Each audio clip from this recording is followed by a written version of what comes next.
Kak Danu sama Kak Janet nih, boleh diceritain nggak sih hari ini ngapain aja?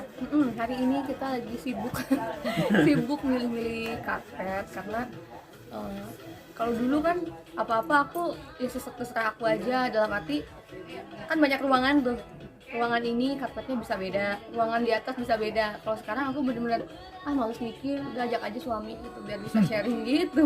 Oh, ini dalam rangka malas mikir. Siapa tahu kamu ngasih masukan-masukan yang bagus gitu. Terus dapat ya? Tadi dapat sih, dapat satu. Berarti Jadi aku ada fungsinya ya. ada fungsi, kalau nggak berfungsi saya balikin lagi ke rumah. Jadi tadi pas milih kan ada beberapa motif kan, ada yang klasik, ada yang motif modern sama yang vintage gitu. Terus kita pilihnya yang vintage sama yang klasik. Iya, itu ternyata dia juga bisa apa ya, bisa tahu gitu. Oh, kayaknya Janet tuh sukanya yang vintage, kayaknya sukanya yang itu. Walaupun tadi di awal masih kayak flat gitu, masih belum bermain, mainnya kurang jauh. Tadi dikasih challenge juga sama Kak Janet. Kak Danu Iya. gimana nih menerima tantangannya? Iya, jadi memang istri itu punya selera tertentu lah. Cuman dulu dia sukanya yang ngejreng-ngejreng banget tuh, warna-warna yang sakit lah mata makanya. Itu kan di wig. Ya enggak, selain di wig juga kan kamu emang Jarang. seneng baju-baju, tapi itu kayaknya kebutuhan ya. Iya. Akhirnya jadi ya, tapi emang dia tuh sukanya warna-warni, makanya itu kenapa dia kalau diajak ke toko buah seneng tuh karena katanya buah warna-warni jadi dia seneng. Cuman akhirnya dia bisa menyeimbangkan dan menyelaraskan karena saya nggak terlalu suka yang ngejreng-ngejreng. Akhirnya dia coba untuk gimana? Kolaborasi. Iya, mengcombine lah antara selera Mix. dia sama selera saya. Ya udah akhirnya ketemu lah tadi tuh. Luar biasa. Dan aku bisa nebak ya, hebat ya. Kayaknya aku tadi bocor sih. Enggak bocor. Suara hati aku kedengeran Oh, iya, kan bener, tadi, bener. makanya itu tadi aku terlalu kenceng suara hatinya. Suaranya Danu. Kenapa jadi kayak gini sih, astagfirullahaladzim. Bucin gitu suaranya. Aduh, Jangan astagfirullah. bucin. Tobat ya Allah. Kan bucin juga sama istri sendiri, Oh iya ya. bukan sama Iya. yang lain-lain. Betul. Iya. Ya harus sama istri dong. Kamu juga harus sama suami loh. Gimana sih? Ini baru pertama kali pergi belanja bareng atau emang sebelumnya kalau belanja bareng selalu dengan keseruan bercanda gitu Kak? Ya kita emang selalu kemana-mana bersama sih, emang nggak pernah terpisah. Kayak ATM ya. Kayak ATM bersama, jangan dong. Itu gimana sih? Enggak, kita emang saling support aja. Kalau Ya. salah satu misalnya aku lagi sibuk, dia di mana gitu, kadang-kadang kita kepikiran. Begitupun dia kalau begitupun kamu kan. Kepikiran. Iya Pijitin kan? ya. Nggak usah juga nggak ya? Lagi wawancara. Ya kan? Maksudnya jadi biar sama-sama tenang, kita tahu kemana. Terus ya kan tahu kita kalau keluar ke jalan udah setannya makin banyak gitu kan? Oke. Iya, banyak setan di luar, Banyak takut setan. digondol, genderuwo gitu. Jadi makanya kemana-mana ditemenin. Harus bareng ya. Iya, Betul. gitu.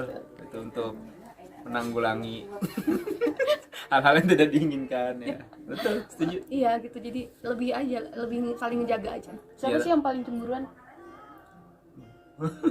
Yakin? Ya bareng. Ya. Kalau misalnya gini, tapi dia untungnya paham kalau di dunia entertain kan kita main, misalnya lagi acting nih, pernah nih acting, terus tiba-tiba satu ruangan sama lawan main gitu kan, langsung dianya ngambek seharian. Enggak, astagfirullahaladzim, enggak lah, kan harus ngerti lah. Makanya kan aku juga nggak pernah Kamu tuh ngelarang. semakin cemburuan semakin gemes aku. Ya udah deh cemburuan. Aduh, apaan sih? Ya nggak apa-apa, tapi akhirnya dia Iya. tahu kan, oh kan dia juga dulu sempat di entertain juga, jadi tahulah lingkungannya seperti itu. Dan alhamdulillahnya Ngeband gagal tapi. ya nggak usah dibilang gagal. Oh iya. Ya, Tapi ya. kan dari situ dia jadi tahu bahwa kan tergantung kitanya juga ya. Kalau kitanya gatel, cewek gatel ya mungkin bisa aja jadi penyakit untuk yang lain. Tapi kalau kitanya bisa jaga diri, bisa setia ya aman-aman aja. Kak Danu sempat posting juga di IG kan perjalanan jatuh bangunnya, prosesnya gitu kan. Mungkin apa sih yang kakak rasain di saat-saat ini gitu? Mengenang kembali kah atau gimana? Kalau di saat ini ngerasa ada di titik seperti sekarang ya bersyukur, alhamdulillah, apalagi didampingin sama istri. Jadi makin lengkap ya kebahagiaannya, terus udah gitu ngerasain lah gimana dulu susah-susahnya segala macam. Karena prosesnya setiap orang kan pasti beda-beda dan nggak mudah. Dan di saat seperti sekarang ya saat-saatnya ya bersyukurnya lebih banyak. Apalagi istri juga supportnya luar biasa banget gitu ya, dalam arti ketika yang namanya misalnya naik turun segala macam, stres, pressure, tekanan apa segala macam ya, istri selalu support, selalu ada terus. Bahkan walaupun sibuk-sibuknya dia misalkan gitu, terus pulang dia tetap sesuai dengan porsinya, tugas tanggung jawabnya, masih merhatiin saya sedetail mungkin gitu. Kamu mau apa segala macam, aku bikinin apa, padahal dia baru pulang tengah malam gitu misalkan, tapi tetap tanggung jawabnya sebagai istri dijalanin luar biasa itu sih. Kasih ya. Ya kan sesuatu hal yang kecil sebenarnya buat aku gitu kan, kayak nyiapin makanan dia, merhatiin kayak apa namanya, kamu lagi sibuk, suka cemilannya apa biar kerjanya semangat, kayak hal-hal kecil kayak gitu. Terus misalnya aku selalu ngingetin sebelum tidur minum dulu vitamin kayak apa gitu, kayak hal-hal kecil yang mungkin kita mah anggap biasa tapi buat orang lain tuh impactnya luar biasa. Kadang-kadang aku sebelum perform atau enggak sebelum syuting, aku bikin dulu nasi goreng kesukaannya dia kayak gitu-gitu, bikin roti dulu. Ya berusaha aja sebisa aku sih sebenarnya. Kalau kita masak yang besar-besaran kan mungkin butuh waktu yang banyak ya. Tapi dengan sesuatu hal yang kecil yang dia suka, kita langsung to the point gitu kan, dia malah seneng kayak gitu.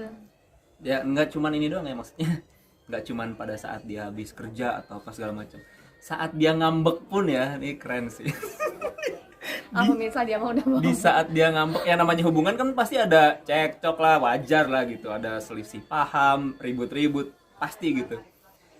Tadi saya kan lagi webinar tuh pagi-pagi, kita lagi agak bersih tegang lah gitu kan, tetep walaupun saya lagi, ya kita lagi gitu, dia nyiapin sarapan, bikin nasi goreng, terus bikinin kopi, walaupun kopinya ya walaupun agak ngambek-ngambek gitu, tapi masya Allah lah, hebat gitu, istri tetap ngejalanin tanggung jawabnya dengan baik. Ya saya pun kayak gitu berusaha untuk ngelakuin tugas saya, tanggung jawab saya. Ya walaupun kita ya sempat ngambek-ngambekan, aku juga tetap ya nganterin kamu ngapain.